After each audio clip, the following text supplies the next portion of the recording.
mais uma vez reunidos em Teu nome, estamos aqui neste domingo de manhã, prevendo o nosso aprendizado, o nosso entendimento, para não sucumbirmos novamente como já fizemos em outras eras.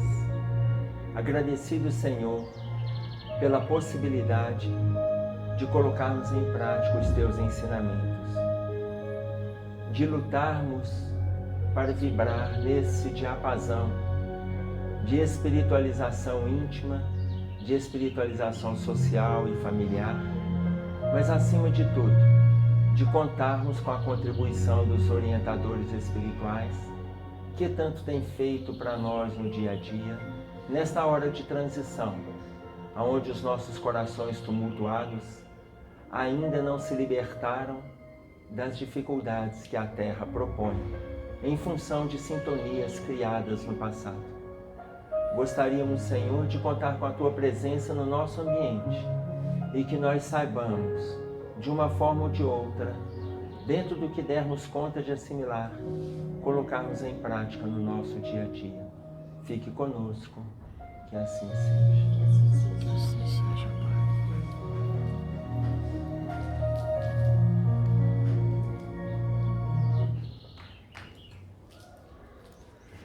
Nós estamos trabalhando o livro Religião dos Espíritos. O capítulo se chama O Homem Inteligente. É uma discussão da pergunta 592 do Livro dos Espíritos. O Homem Inteligente. O Homem Inteligente.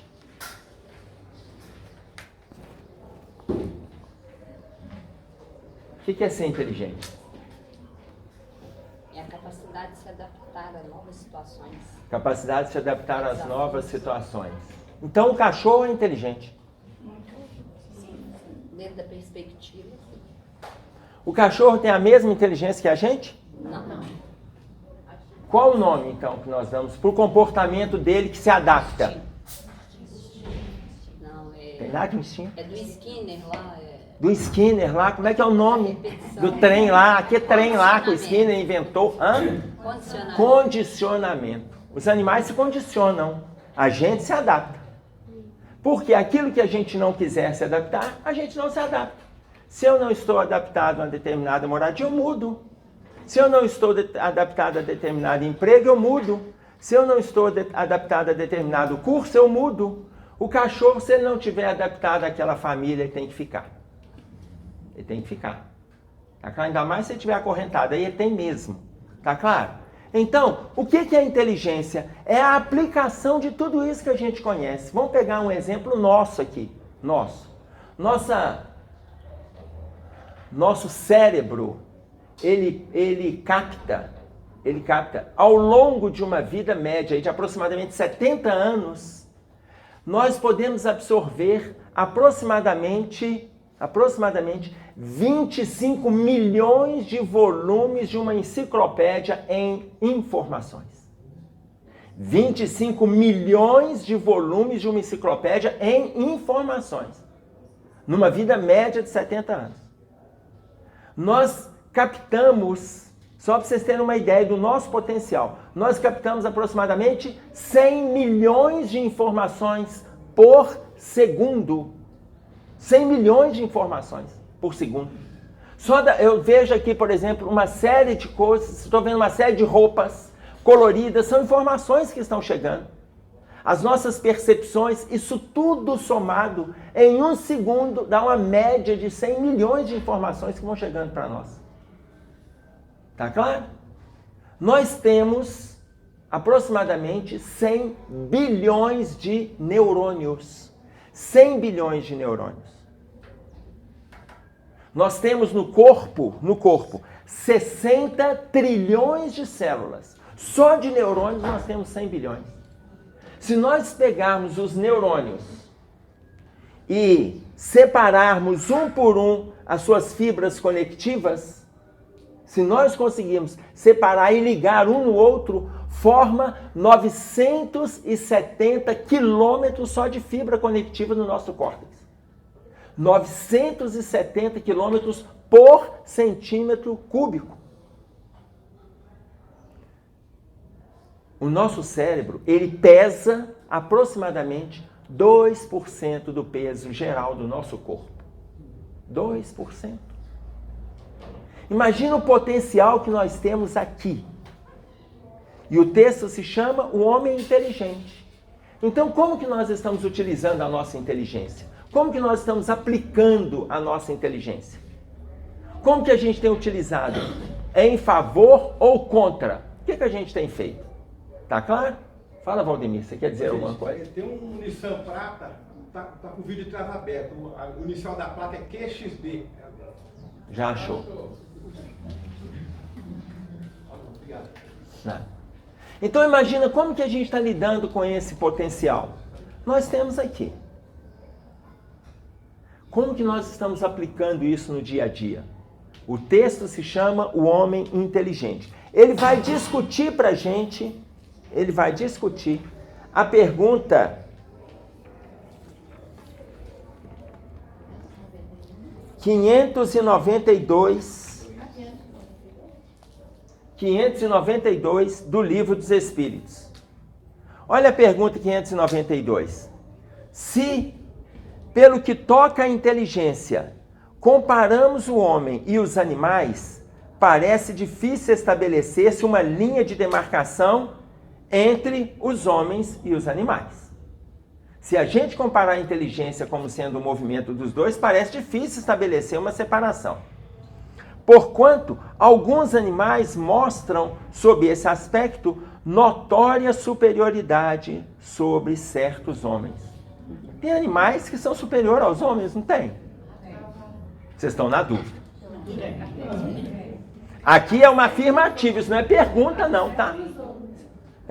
Não todos. Pode essa linha de demarcação ser estabelecida de modo preciso? Aí é a pergunta de Kardec. Essa linha de demarcação pode ser estabelecida de forma precisa? Olha bem, a este respeito é completo o desacordo entre os vossos filósofos. Completo desacordo. Querem uns que o homem seja um animal e outros que o animal seja um homem. Ô, gente, isso aqui é de 1857. Tem pessoas que estão tratando os animais como pessoas. Leva o cachorro no veterinário, eu fico na dúvida, tá? Depois que eu pergunto. Quando a pessoa fala assim, não, lá em casa eu trato meu cachorro como filho. Aí eu tenho uma pergunta que ela é absolutamente lógica. Quando seu cachorro adoece, você leva no veterinário ou no pediatra? No veterinário. Eu falei, então você ainda está normal. Porque o povo tem um tal de tratar o animal como filho. Eu fiquei pensando, deve estar levando todo mundo no pediatra. E se o animal acabou de nascer, deve ser pediatra daquele infantil. Infantil que eu falo, aquele de CTI, o intensivista, aquele pediatra. Acabou de nascer, está passando mal aquele passarinho. Leva lá no intensivista. Agora, tá levando no veterinário? Tá, então ainda está indo tudo bem, tá tudo bem. É para a gente poder medir o estágio de lucidez da criatura. Tá claro? Porque a gente substitui o animal com mais facilidade que o ser humano? Não tenham dúvida. Nós estamos falando de um outro perfil de relação. Embora existem situações, olha como que ele coloca para nós.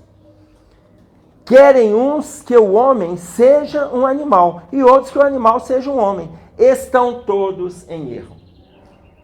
Quando a gente parte para os extremos, estamos todos em erro. Tudo bem? O homem é um ser à parte, que desce muito baixo algumas vezes e que pode também elevar-se muito alto.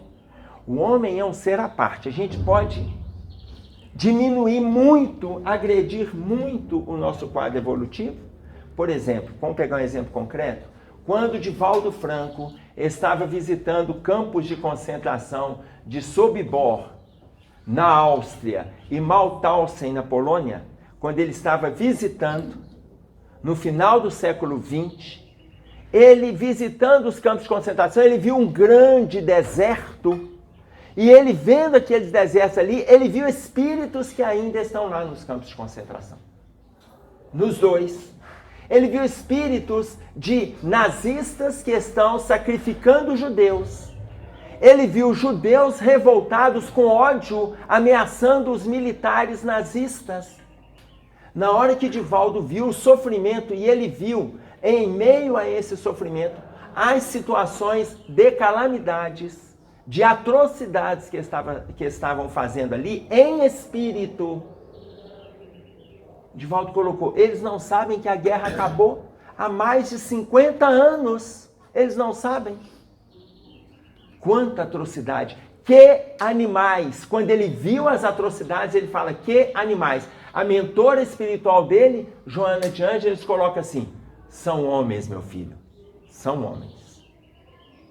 Ainda que tenham se diminuído nessa relação em função das atrocidades que estavam promovendo, Joana de Ângeles foi taxativa. São homens.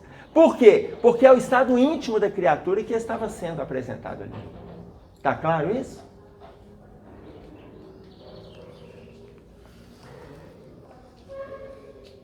Pelo físico é como os animais e menos bem dotado do que muitos destes. Pelo físico.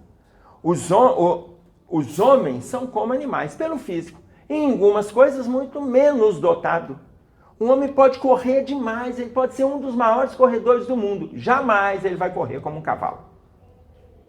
Jamais. Tá claro? Um outro exemplo, o cavalo, dos mamíferos, dos grandes, o cavalo é o que tem o menor estômago. É o que tem o menor estômago. Sabe por quê? Você vê que toda vez que você olhar para o cavalo parou, o que ele faz? Ele come. O cavalo não para de comer, como o dia inteirinho, gente. Nós não podemos fazer igual o cavalo, não, combinado? O cavalo come o dia inteirinho. Por que ele come o dia inteiro? Porque ele tem o estômago pequeno. Mas por que ele tem o estômago pequeno? Instintivamente, ele não sabe que hora ele vai ser acionado. Dos grandes, ele pode ser acionado em qualquer momento. Na hora que ele for acionado, ele tem que correr. Então, na hora que ele parou de correr, descansa e come. É acionado de novo, ele vai. Tanto que o estômago dele é pequeno, não dá nem para ele comer como come um boi. Não dá para comer como come um elefante. Entenderam? Oi, tio. A vaca é um animal sagrado na Índia. Na Índia. Lá eles não comem a carne de vaca. Pois é, aqui está quase. Não, gente, eu disse que está quase. Não disse que está perto. Tá claro? Então, você vê que em determinados locais, esse exemplo da Índia, ele é muito interessante, não necessariamente por estar acontecendo lá. É porque o mundo está caminhando nessa direção de respeito aos animais. O mundo está caminhando na direção de respeito. Tá? E precisa ser. E a gente precisa ter. Por quê? Quem são os animais? Quem são os animais? Ora, são irmãos nossos inferiores. E o próprio Livro dos Espíritos coloca assim, os animais têm noção de Deus? Kardec pergunta. Olha o que ele coloca. O Deus para os animais são os homens. O Deus para os animais são os homens. Como muitas vezes, na falta de conhecimento, para nós, Deus eram eles, os espíritos. Hoje o conhecimento mostra para a gente que Deus está muito além. O conhecimento. Tá claro? Ele continua. A natureza lhes deu tudo o que o homem é obrigado a inventar com a sua inteligência. A natureza deu tudo para os animais o que nós temos que inventar com a inteligência. Por quê? Porque nós temos potencial a mais. Qual é a função do cachorro? Latir. Do gato, miar. Tá claro? Do boi, mugir. E eles não vão fazer mais do que isso não, gente. A gente é que vai fazer mais. E se quisermos mais e mais e mais, a gente tem que ampliar a nossa inteligência. E não, a gente pode ir além, o gato não vai além. Ele vai miar, de vez em quando vai roçar na sua perna, depois vai embora. O cachorro também vai latir, de vez em quando ele vai lamber, comer. Acabou. Essa é a vida dele. A gente tem outra função. E isso já nos diferencia do animal. E ele coloca, se a natureza lhes deu tudo, o que o homem é obrigado a inventar com a sua inteligência, para a própria satisfação de suas necessidades e para a sua conservação. O seu corpo se destrói como o dos animais, é certo, mas ao seu espírito está assinado um destino que só ele pode compreender, porque só ele é inteiramente livre. Só nós somos livres. Só nós somos livres. Os animais não são. E ele vai caminhando nesse raciocínio dizendo: pobres os homens que vos rebaixais mais do que os brutos, não sabeis distinguir-vos deles? Reconhecei o homem pela faculdade de pensar em Deus. Reconhecei o homem pela faculdade de pensar em Deus. Nós vemos exemplo da Segunda Guerra, tá? Nós vemos exemplo da Segunda Guerra. Imaginem vocês, por volta do ano 100, 200, 300, antes de Jesus, duas grandes cidades da Grécia, Atenas e Esparta, se envolviam com criminalidades.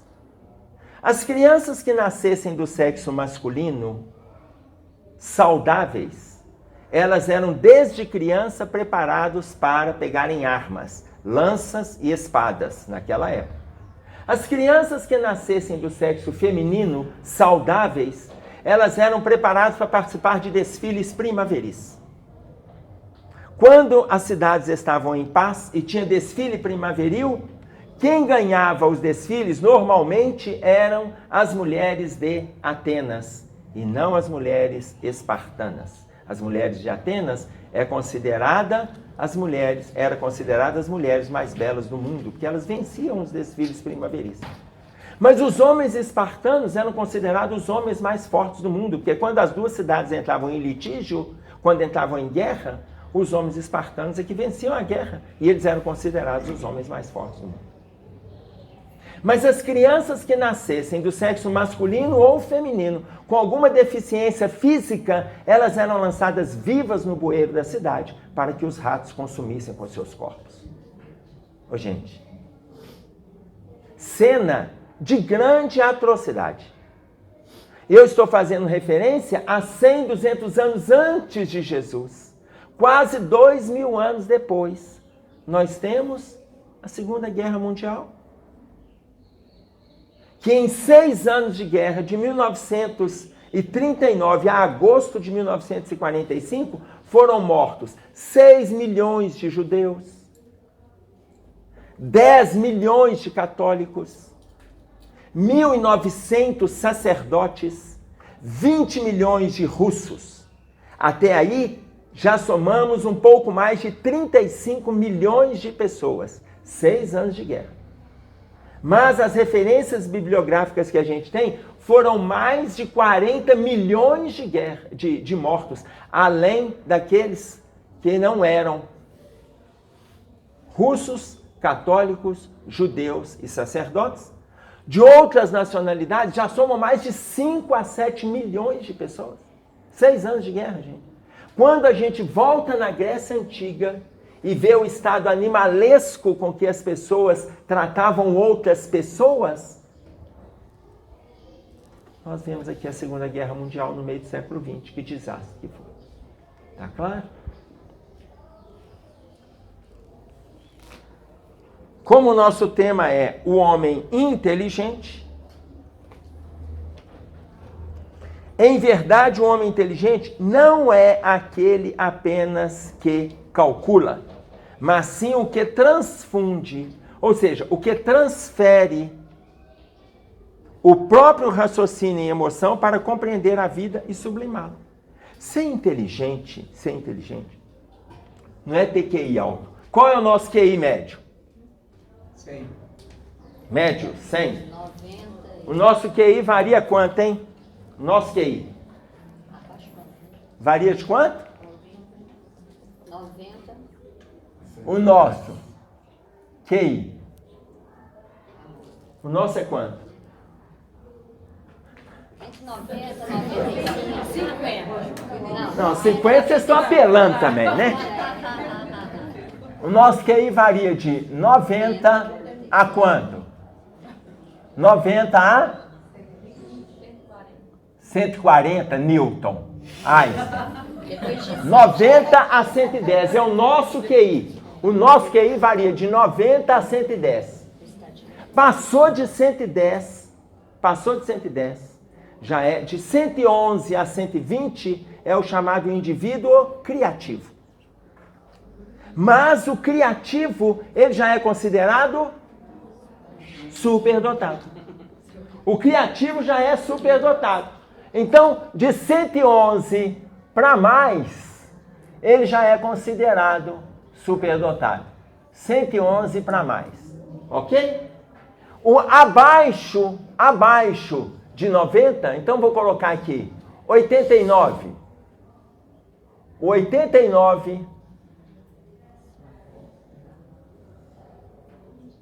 para menos, 89 para menos são os chamados infradotados. Então a pessoa que tem uma... Hoje, olha só que coisa curiosa, tá? Que eu estou falando da nossa média. Aqui eu estou fazendo referência à Associação Americana de Deficiência Mental, a ADM. E ela vai colocar isso para nós.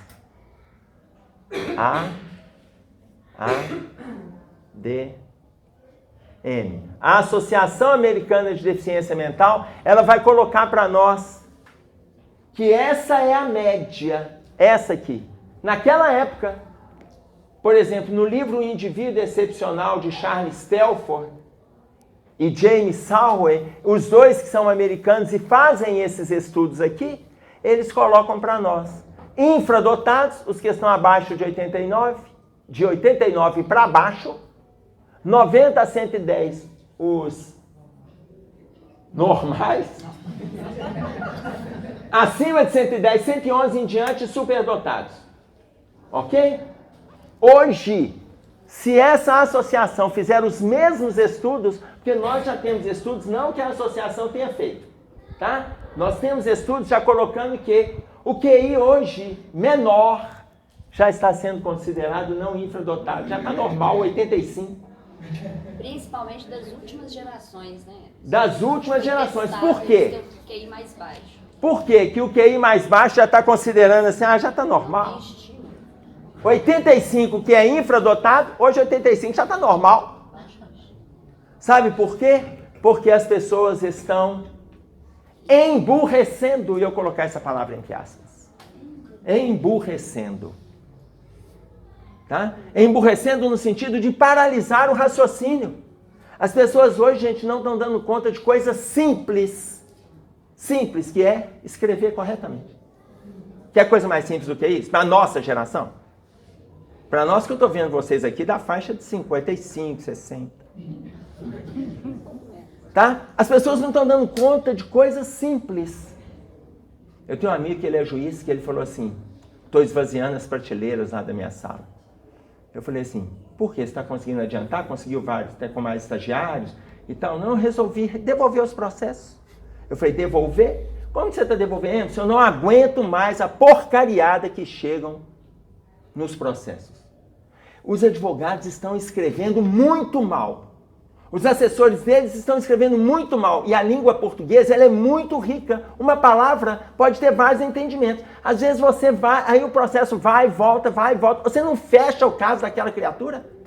Eu peguei e comecei a devolver os processos. Quando eu vejo que está com vários erros de ortografia, atenção, gente. Vários erros de ortografia, eu devolvo. Eu peguei e falei assim, mas e o cliente lá do advogado? Ele falou assim, problema dele. Quem mandou ele escolher advogado analfabeto? Entenderam o tamanho do problema que a gente está tendo? Eu lido com pessoas que estão dentro do Ministério Público, dentro da Defensoria, e falam assim, está dificílimo a gente selecionar, atenção gente, estagiário. Está difícil selecionar estagiário, que está em final de curso de Direito, porque eu estou dizendo só porque não sabem escrever. Eu não estou aprofundando em nada, não cobra tabuada, equação de segundo grau, não cobra teorema de Pitágoras, não cobra a função da mitocôndria dentro da célula. Gente, não cobra nada, você acredita? O povo está sabendo escrever. Então o que está acontecendo? Está acontecendo o quê? Abaixo de 89, que era considerado infradotado, agora virou 85. Atualmente. Oi. Eu vi uma reportagem ontem, esse final de semana foi do Enem, né? Sim. Aí mostrando para os alunos que vão fazer a prova do Enem, não cometer os mesmos erros do Enem do ano passado. Eles estavam fazendo a redação e colocando várias abreviações.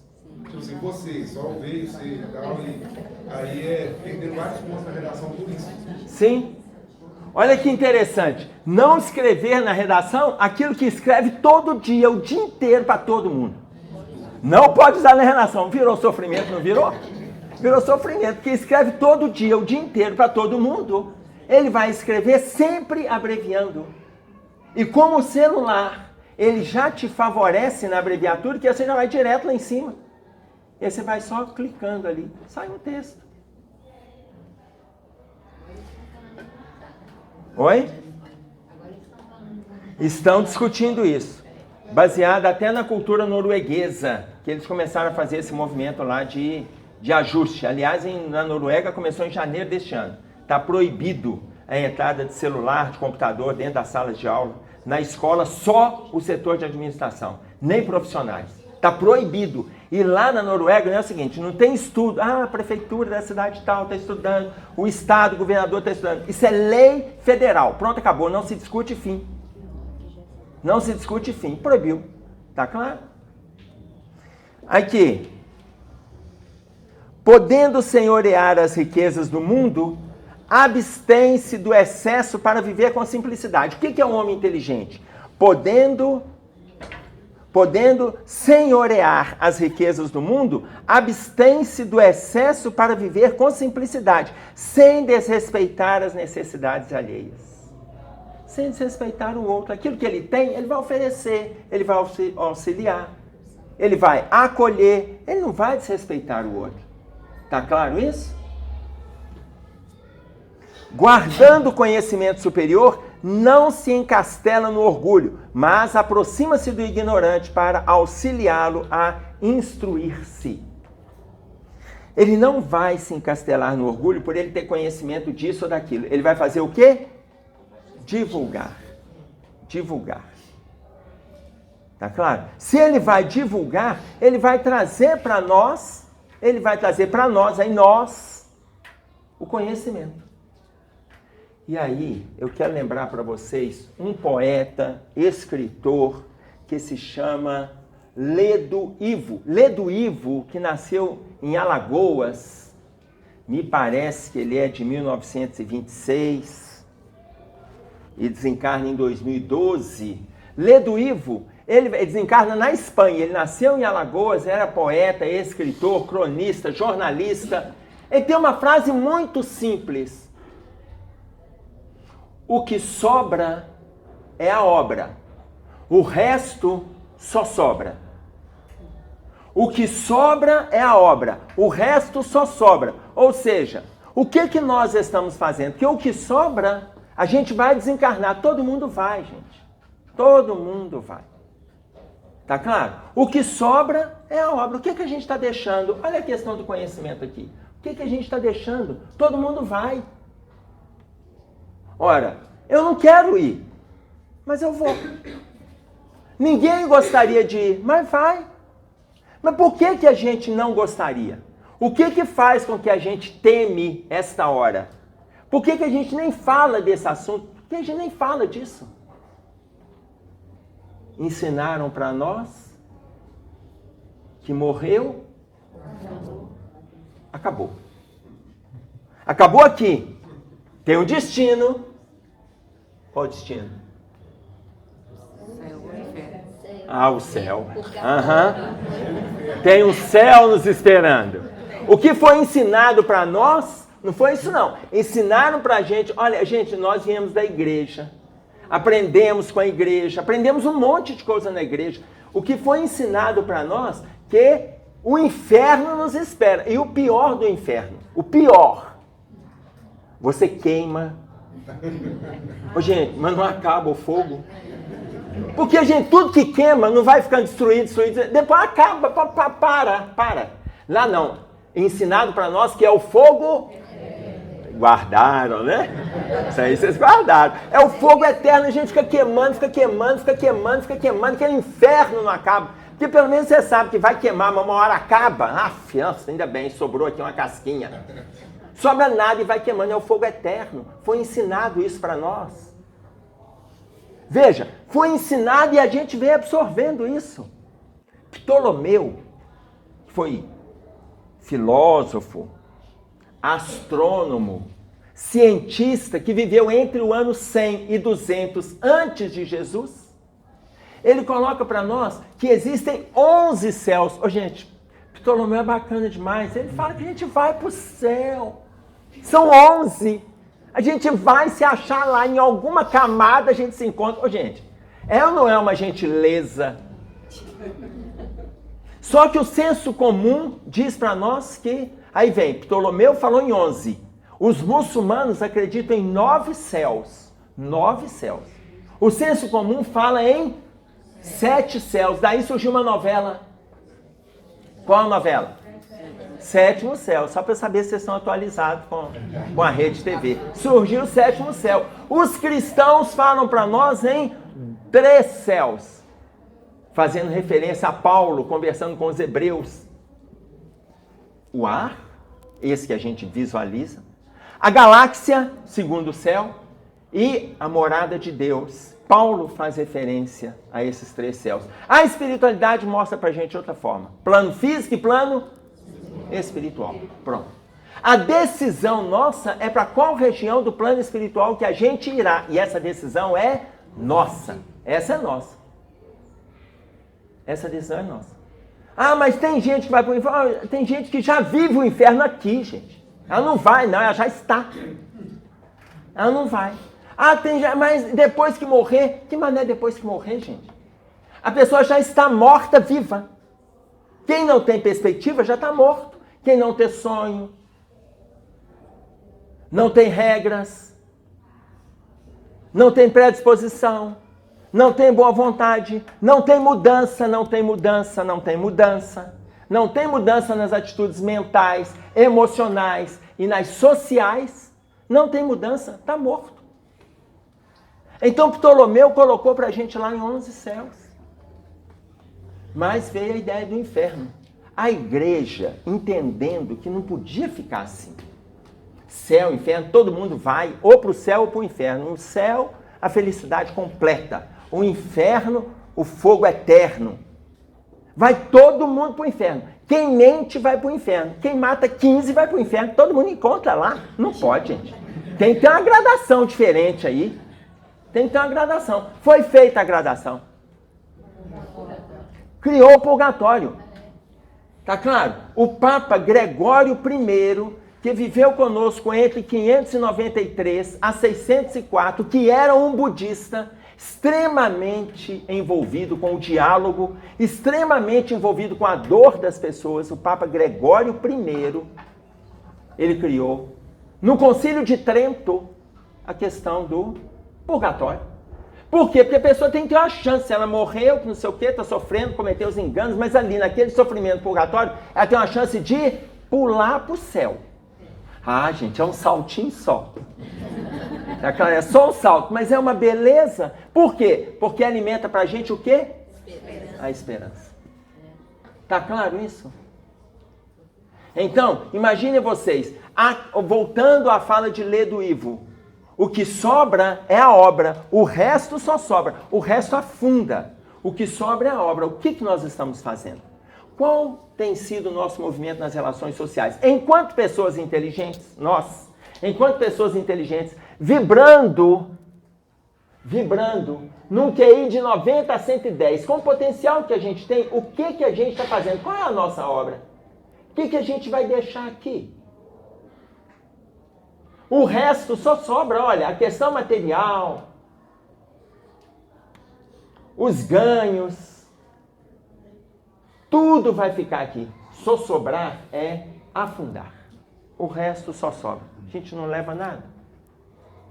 A gente vai ver isso lá no capítulo 18 do livro No Mundo Maior, quando André Luiz, chegando numa determinada caverna para socorrer alguns doentes, e ele está junto de Calderaro, quem estuda conosco na quarta-feira vai lembrar desta cena, quando ele escuta pessoas envolvidas ali na entrada da caverna com muito dinheiro.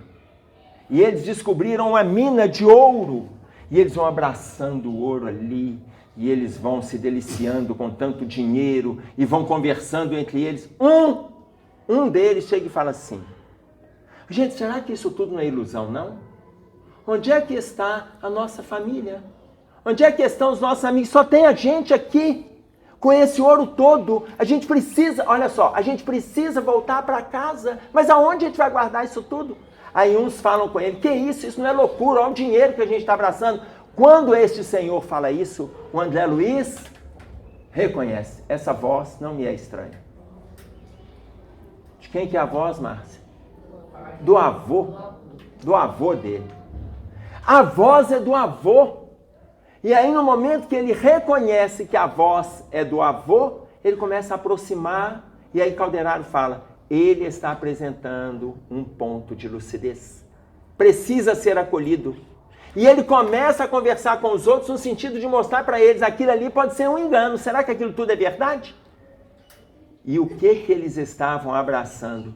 Quando o André Luiz conversa com o avô e fala com ele que aquilo ali não é o dinheiro, que ele fala assim, tudo que ele deixou. Aí o André Luiz fala, o que o senhor deixou já faz para mais de 40 anos. E hoje o que o senhor abraça não é mais o dinheiro. Clareie um pouco a sua visão e você vai ver. E na hora que ele vai pegando aquilo ali, ele vê que ele abraça lodo e lama. Tem 40 anos a mais que ele desencarnou e ele está abraçando como se ele estivesse preso na questão material.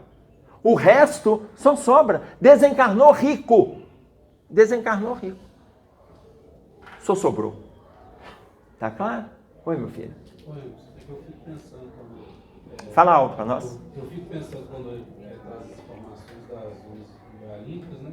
Eu não consigo deixar de lembrar da Divina Comédia do Dante. Será que não é só diferentes perspectivas na realidade só, não? Sim. Quando Dante fala na Divina Comédia, veja bem, Dante tem um acesso muito diferente da gente. Dante Alighieri, ele traz várias informações da questão das trevas por um acesso mediúnico. E ele escreve por um acesso mediúnico. Tá claro? Então, a mediunidade dele é muito aflorada. Ele acessava. Por interesse, ele sabia que isso era mediunidade. Não, gente, ele é anterior a Kardec. Ele nem sabia que isso se chamava mediunidade, mas ele ia lá e visitava. Foi o que aconteceu também com Santa Doroteia. Visitava as zonas de sofrimento. E ela foi trazendo isso para a igreja. Então, na hora que Dante escreve, ele faz isso, é uma junção com o que Santa Doroteia estava fazendo. Tá claro? Que é o estado que a gente descreve. Hoje a gente pega a doutrina espírita e ela vai descrevendo para a gente com riqueza de detalhes. Ok?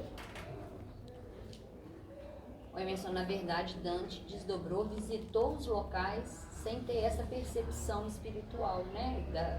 Quando ele volta, descreve, relata, assim como grandes pintores, eles estiveram lá, viram a cena, voltam e retratam no corpo físico tudo que eles já vivenciaram. Sim. Guardando o conhecimento superior, não se encastela no orgulho, mas aproxima-se do ignorante para auxiliá-lo a instruir-se. É o que a gente estava colocando. Dispondo de meios para fazer com que o próximo se lhe escravize ao interesse, trabalha espontaneamente pelo prazer de servir. O homem inteligente ele trabalha espontaneamente pelo prazer de servir. Gente, isso não é simples, não. Isso não é simples, não. Vamos pegar um exemplo aqui que eu separei, que vocês vão se lembrar. No livro Nosso Lar, no capítulo 14, André Luiz, batendo um papo com Clarencio. O que ele pede para Clarencio? O que ele pede? Vocês não leram o livro, não? Para voltar na casa dele? Voltar na casa dele é lá na frente. O que ele pede? Trabalho, ele pede trabalho. Ele pede trabalho. Acabou de sair da treva, né, gente? Acabou de sair do inferno, ou seja, do umbral. Gente, até o nome soa melhor, não soa? Acabou de sair do umbral. Ele foi pedir trabalho. Olha aqui. Estimaria, ele falando com Clarencio, estimaria obter meios de resgatar os meus débitos, consagrando-me sinceramente aos doentes deste parque hospitalar. Ele pede que ele quer atender os doentes do parque hospitalar. Como médico, ele quer atender como médico, ele não quer atender como... Não é serviçal, não. Aí o que Clarencio fala? Impulso nobre, meu filho. Ô, gente, Clarencio também é joia, né? Impulso nobre, meu filho, muito nobre. Disse Clarencio, sem austeridade. Contudo, é preciso convir que toda tarefa na terra, no campo da profissão, é convite de Deus para que o homem penetre os templos divinos do trabalho. Toda profissão que nós temos aqui é convite de Deus para que nós penetremos o campo da divindade pelo trabalho. Ou seja, a pessoa pode ter o trabalho que for. O que ela está oferecendo emocionalmente? O que ela está oferecendo intelectualmente? O que ela está oferecendo no setor do acolhimento? O que ela está oferecendo espiritualmente para aquele que busca por ela, independente da profissão, gente? O que ela está oferecendo? Aí ele pega e coloca isso. Toda profissão na Terra tem essa função. Ok. Aí ele coloca assim, o título para nós é simplesmente uma ficha. O seu título de médico, para nós no plano espiritual, é uma ficha. Mas, no mundo, costuma representar uma porta aberta a todos os disparates. Um curso superior, ou não sendo superior, mas tendo uma caminhada naquela área, representa porta aberta a todos os disparates, que não precisa de ter o curso superior para cometer disparates. Tá claro? Com essa ficha, o homem fica habilitado a aprender nobremente e a servir o Senhor no quadro de seus divinos serviços ao planeta. Qualquer profissão, a gente tem que estar servindo a Deus de alguma forma. Aí ele diz assim, meu irmão, você recebeu uma ficha de médico, mas sua ação dentro da medicina não se verificou em normas que me autorize a endossar o seu desejo. Pelo que você fez aqui na Terra, você não está autorizado a ser médico no plano dos espíritos, não. Pelo que você fez, você recebeu uma ficha, colocou a sua ficha em ação enquanto médico na Terra. Mas não quer dizer que você vai ser médico aqui no plano espiritual, não. Tá claro isso?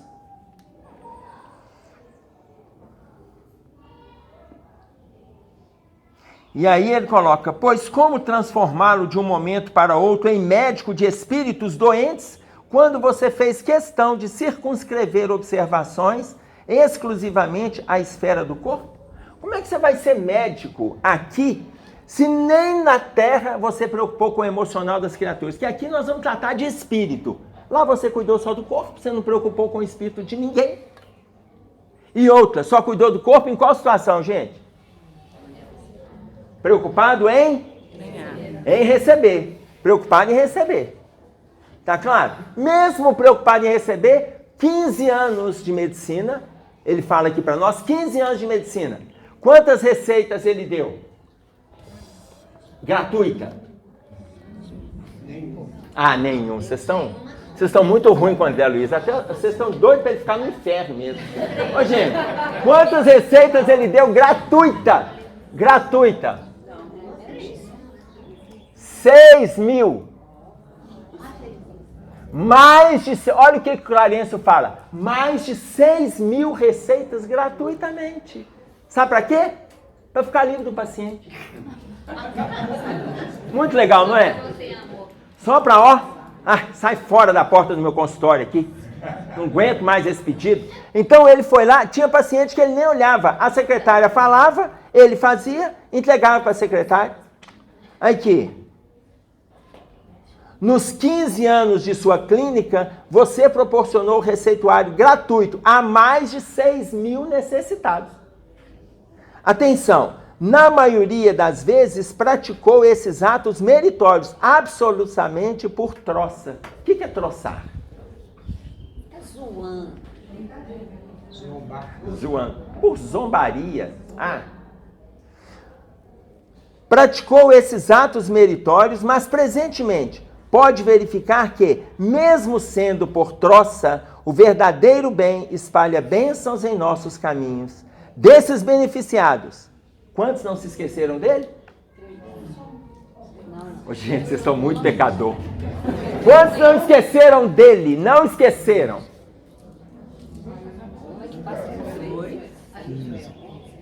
15. 15 não se esqueceram de André. Sabe o que é 15? 6 mil. Voltemos lá.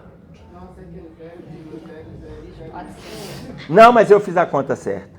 Desses beneficiados, 15 não esqueceram e têm enviado até aqui. Olha só, 15, olha o que os 15 estão fazendo. Têm enviado até aqui veementes apelos a seu favor. Devo te esclarecer que mesmo o bem que proporcionou aos indiferentes, eles surgem aqui em seu favor. Gente, mesmo quando a gente faz, seja por troça, a pessoa, como ela não sabe, ela reza por nós. Uma coisa boa. Ainda que seja para se livrar daquele sujeito. Ainda que seja para se livrar. Ela vai e ora por você. Aquilo ali é em seu favor. Sabe o que significa 15 dos 6 mil? Eu vou colocar como se fosse 6 mil, conta fechada. 6 mil. Quantos por cento de 6 mil?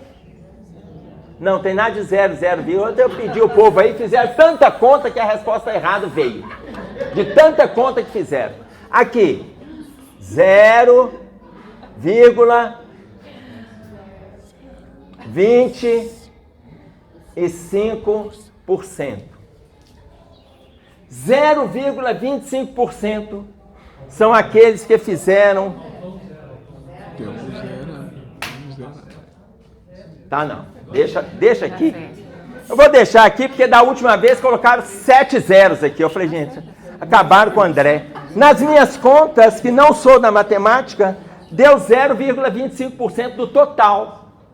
Aqui, pelas contas, 10% é 600, 1% é 60, 15 pessoas, 0,25%. Não bota mais zero aqui não, pra gente não acabar com o André, porque ele já está 8 anos na treva, gente. Eu não, eu tô tentando, exatamente, tô tentando ajudar o André Luiz aqui para ver se ele me socorre depois. Te falar, viu? Fazendo um trocadilho com o espírito aqui, vocês fulminando com ele. Então imaginem vocês, voltando lá, dispondo de meios para fazer com o próximo, ou seja, trabalha espontaneamente pelo prazer de servir. Se a gente trabalhando sem ser espontâneo, ainda que seja obrigado, tem valor? Lembram que nós estudamos essa pergunta no Livro dos Espíritos? Lembram? Lembram? Que mesmo que a gente faça obrigatório, tem valor? É a pergunta 897A. Mesmo que a gente faça obrigatório, tem valor. Agora, melhor, o que os Espíritos falam? Melhor se for feito com amor. Por que tem valor? Olha, André Luiz, olha, tem um grupo lá de 15 pessoas que ora por ele. Ô, gente, nós já... Faz as contas aí. A gente já auxiliou pelo menos 6 mil pessoas. Não precisa ser com receita, não, gente. Pode ser com um aperto de mão. Já deu 6 mil? Pois é, façam as contas aí, mas não se desesperem, a gente ainda tem um tempo pela frente. Mas 15 é que valeu, né? 15 é o que valeu, a gente já ajudou pelo menos 6 mil para ter 15 que ore por nós. E entesourando virtudes inatacáveis, não se furta a convivência com as vítimas do mal, agindo sem escárnio ou condenação para libertá-las do vício. O homem inteligente, ele não, olha só, não se furta a convivência com as vítimas do mal. Faz o melhor que pode, com quem pode. Não importa se a pessoa é vítima do mal, se a pessoa está envolvida com a maldade, o que a gente puder fazer, a gente faz para auxiliar. O homem inteligente, segundo o padrão de Jesus, é aquele que, sendo grande, sabe apequenar-se para ajudar aos que caminham em subnível, consagrando-se ao bem dos outros, para que os outros lhe partilhem a ascensão para Deus. Sendo grande, ele sabe apequenar-se. Um homem inteligente, ele sabe apequenar-se. Para quê? Para oferecer. Ele sabe apequenar-se para auxiliar. Ele não fica se envolvendo com vantagens. Tá claro? E aí a gente vê... Oi? Até para não favorecer a distância, é porque ele aqui está se libertando do orgulho. Um homem grande, ele não vai se preocupar com... Tá claro? Ele está se libertando do orgulho. Se ele está se libertando, ele vai se apequenar para ele poder trabalhar. Graças a Deus os missionários fazem isso. Graças a Deus. Entendeu? Os missionários são grandes. São grandes. E aí, eles chegam aqui e olha, veste a roupa que a gente veste, come o que a gente come e faz aquilo que a sintonia mental que eles estabelecem com o mais alto traz para a gente no dia a dia. Tá certo? Sendo grandes. Vamos pegar um exemplo que a gente vai, que vai nortear para nós essa questão da inteligência aí. No período de névoa na Escócia, um camponês, ele estava retornando, ele era um lavrador, ele estava retornando para a sua casa, e quando ele estava retornando para a sua casa, ele escutou gritos que vinham do pântano próximo. Quando ele escutou os gritos, ele vai até o pântano e vê que uma criança estava sendo tragada pela areia movediça. No átimo do segundo, numa fração, ele salta e ele resgata aquele menino da areia movediça. Leva essa criança para a sua casa, lhe dá um banho, ela já estava aterrada na areia movediça, até o meio, já tinha chegado na cintura, dá um banho nessa criança, oferece para ela um caldo quente, e aí quando essa criança se viu refeita, ela sai correndo pela névoa escocesa e ela se perde ali. No dia seguinte, para na porta da casa desse camponês um Rolls Royce. E aí desce a criança de mãos dadas com um senhor, que é o seu pai, um lord inglês. O lord olha para aquele senhor e fala assim: o senhor salvou o meu filho ontem da areia movediça? Ele fala: sim, se este é o seu filho, eu o retirei dali. Então ele abre o seu paletó e tira do bolso uma pequena bolsa com moedas de ouro e ele fala: eu gostaria de lhe pagar pelo que o senhor fez. O camponês olha e fala: por favor, senhor, eu não tenho que receber por esse gesto. É a primeira vez que eu salvo uma criança, mas é o mesmo movimento que eu faço com animais. Eu não tenho que receber por esse gesto. E aí o Lorde coloca o dinheiro e fala assim: mas esse dinheiro não vai me fazer falta. Eu sou um dos 10 homens mais ricos de toda a Inglaterra. Eu estou aqui em férias. Ele falou: por favor, senhor, considere o que eu te digo. Aí o Lorde guardou o dinheiro, perguntou ao camponês assim: o senhor é o dono dessas terras? E ele disse: não sou o dono, trabalho nelas. Meus avós trabalharam nelas, meus pais, e eu também sigo o mesmo caminho. Eu trabalho nessas terras. A quem pertencem essas terras? Perguntou o Lorde. E ele disse, o senhor disse, ao fulano de tal, um lorde também, fulano de tal. Este disse: eu o conheço, vou comprá-las para o senhor. Amanhã essas terras serão suas. O camponês olhou para ele e disse para ele assim: por favor, senhor, eu não mereço receber essas terras. Não estrague a beleza do meu gesto. Eu não preciso dessas terras. No momento que ele está explicando o Lorde, vem uma criança de dentro da casa e abraça a perna do camponês. Aí o Lorde olha e fala assim: é seu filho? Ele disse: sim, é meu filho órfão, aquele que a providência divina me confiou para educar. E aí o Lorde perguntou: seu filho estuda? Não, meu filho não estuda. A escola é longe, o deslocamento é difícil, meu filho não estuda. E aí o Lorde pede para ele: deixe-me levar o seu filho para a Inglaterra. Eu vou fazer dele um dos maiores homens que passaram pelo planeta. Ele disse assim: senhor, mas é meu filho órfão. Como que eu vou entregá-lo para o senhor? E aí o Lorde disse para ele: o senhor está sendo egoísta. A partir do momento que o senhor não aceita os benefícios materiais que eu posso te apresentar, que eu posso te beneficiar, eu entendo como um gesto de simplicidade e de humildade, mas não permitir que o seu filho esteja envolvido conosco no movimento de educação saudável é egoísmo da tua parte. O camponês, entendendo que o Lorde já falava com profundidade, ele libera o filho para acompanhar o Lorde e faz acertos com o Lorde para apenas visitar o filho nas férias na Inglaterra ou o filho vir para o campo visitando o pai. Era apenas os dois. Aquele filho cresce, estuda, faz medicina, se especializa em infectologia. Ele estuda na Faculdade de Santa Maria, na Universidade de Santa Maria, ligado ao Hospital de Santa Maria em Londres, e ele se especializa em infectologia. No encerramento da Segunda Guerra Mundial, um dos homens que mais influenciou para acabar com a Segunda Guerra fora acometido de pneumonia. E os médicos disseram para ele, para a família, olha, não temos recurso, ele está com pneumonia, não temos recurso para resgatá-lo. E aí os médicos colocaram que ele não sobreviveria. E aí a família disse, mas não tem nada que pode ser feito, nada que pode ser feito.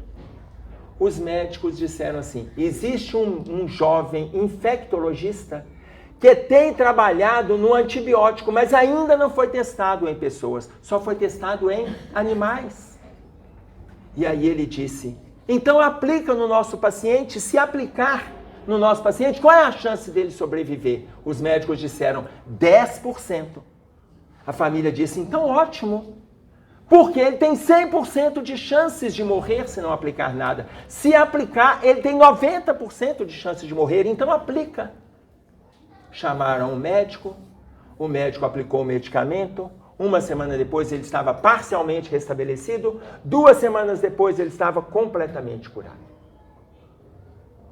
O garoto que recebeu aquela injeção, o homem que recebeu aquela injeção, é o mesmo garoto que tinha sido salvo da areia movediça. O ex-primeiro-ministro inglês, Winston Churchill. O pai de Churchill, Randolph Churchill, é aquele que conversou com o camponês e levou o filho do camponês para estudar, e ele optou por medicina. Aquele garoto que fez medicina se transformou no maior cientista infectologista, microbiologista do mundo e ganhou o Prêmio Nobel da Paz, se eu não me engano, o Prêmio Nobel de Medicina, se eu não me engano, em 1945 ou 46, que se chama Alexander Fleming. Um gesto de amor. E hoje foi inventado ali o primeiro antibiótico do mundo, a penicilina, que hoje cura milhões e milhões de pessoas. Um gesto. Sair da sublimidade de onde ele estava para se envolver com experiências até criar a penicilina. E com um detalhe, enquanto infectologista, ele trabalhou em recipientes que foram dispensadas, ele trabalhou com fungos que foram dispensados por outros cientistas antes dele. Por quê? Porque isolaram uma colônia de bactérias e naquela colônia apareceu fungo. E aí os médicos os cientistas começaram a desprezar, falar, isso aqui não vai dar em nada, não vai dar em nada. Ele pegou as mesmas bactérias, fez a asepsia no recipiente, colocou as bactérias ali, apareceu fungo. Ele fez um questionamento. Ele não dispensou a experiência. O questionamento foi, por que apareceu fungo? Os outros dispensaram, isso aqui não vai dar em nada, apareceu fungo. Ele trabalhou no porquê apareceu fungo. Ao trabalhar no porquê do fungo, surgiu a penicilina. Um gesto de amor. Imaginem, nós estamos fazendo referência no texto, o homem inteligente. Imagina quantos estão vindo das regiões superiores para nos atender. Quantos a gente pode atender com a inteligência que temos? Só para vocês terem uma ideia, nós estamos com aproximadamente, agora, 2025, fecha uma porta da reencarnação, aonde chegaram na Terra e ainda estão chegando aproximadamente 200 mil espíritos em perfil angelical. Só para nos ajudar. Se tem um grupo de 200 mil espíritos que estão vindo para nos ajudar, o que está faltando para a gente fazer para ajudar os outros que não têm isso aqui que a gente está tendo? O que está faltando? Essa é a orientação do homem inteligente. É aproveitar o potencial que a gente tem, o que a gente pode oferecer, para quem que a gente pode oferecer e a gente desencarnar com a consciência tranquila de que a gente aproveitou todas as oportunidades que apareceram para nós. É isso aí, meninos. Encerramos por hoje. Vamos fazer a nossa prece para a gente refletir?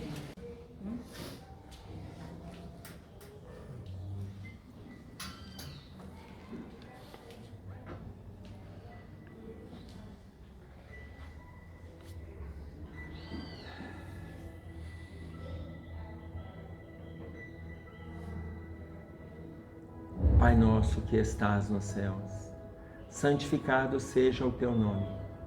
Venha a nós o teu reino, seja feita a tua vontade, assim na terra como no céu. O pão nosso de cada dia nos dai hoje. Perdoe as nossas dívidas, assim como nós perdoamos os nossos devedores. Não nos deixeis cair em tentação, mas livra-nos do mal, porque teu é o reino, o poder e a glória para todo sempre. Com esta prece, Senhor, estamos encerrando o nosso estudo desta manhã. Fique conosco, que assim seja.